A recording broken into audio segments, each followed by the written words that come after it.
Hi guys, it's me Ty here, and today I'm going to show you guys how to disassemble and replace the diaphragm on a Carter pump. It's from a 1971 Ford F600 grain truck with the 330 engine in it. And the first thing you want to do is you're going to want to mark it. See, I put these yellow marks here just so you know how it all goes back together. So yeah, it was like that. And I went ahead and I had to take all these screws out. They're a whole bunch of Phillips head. They're kind of more of your medium-sized Phillips head screwdriver, not the really fat one. So, yep, just took all them out. There are 6 of them right there. And then at that point, I was able to just go ahead and split the pump. Came right off. And this diaphragm was inside here, and that's where it was leaking. It was just shooting straight out the sides here. And how the diaphragm is mounted in there, it was stuck inside of here. And then the actual rocker arm here that goes to your camshaft, that was inside of here. So the first thing that I had to do was tip this over here. There was a plug in the side of this pump here. And let's see here. This is the plug right here. It just goes inside here, and it is press fit. It is actually tapered. And there was well, actually, it goes right here to lock into that rocker arm or whatever.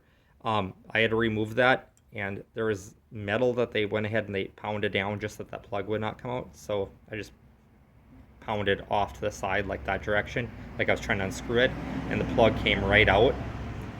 And after I moved that, then there was a shaft or a pin inside here, and that's not press fit. It just goes all the way in and through your actual rocker arm.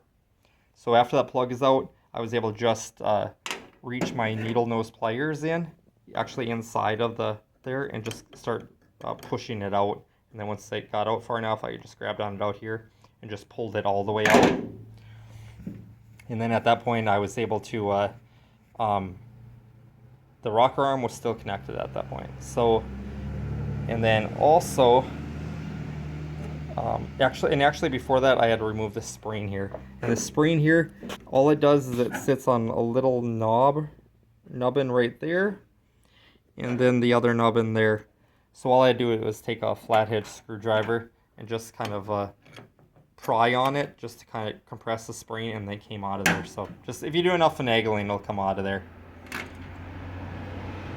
And then to get the actual rocker arm out, I just had to apply some pressure to the spring, just compress it, and then it lets go of the spring, or lets go of the shaft, and that's what it looks like there. And then as for this here, when you're putting it back together, you gotta go ahead and compress it, and it'll be like, yeah, right there.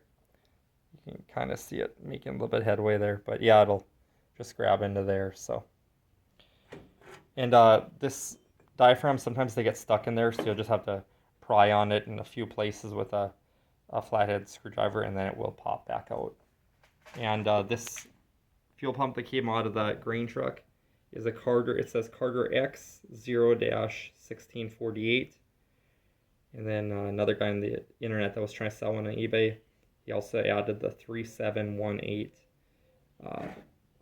5A. So, and that's called the diaphragm, is what this is called, and that's what I was replacing.